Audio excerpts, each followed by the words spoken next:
আমারই চেতনার রঙে পান্না হলো সবুজ, চুনি উঠল রাঙা হয়ে।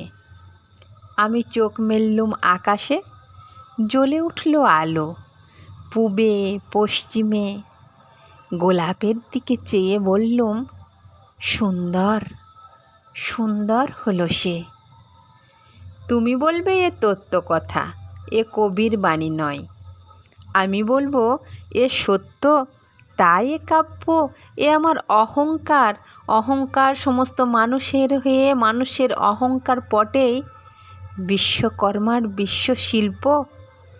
তত্ত্বজ্ঞানী জপ করছেন নিঃশ্বাসে বিশ্বাসে, না না না, না পান্না, না চুনি, না আলো, না গোলাপ, না আমি, না তুমি। ওদিকে অসীম যিনি, তিনি স্বয়ং করেছেন সাধনা মানুষের সীমানায়, তাকেই বলে আমি।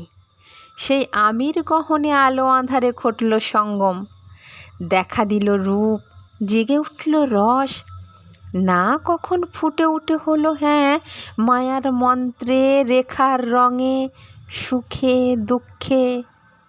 একে বলো না তত্ত্ব, আমার মন হয়েছে পুলকিত।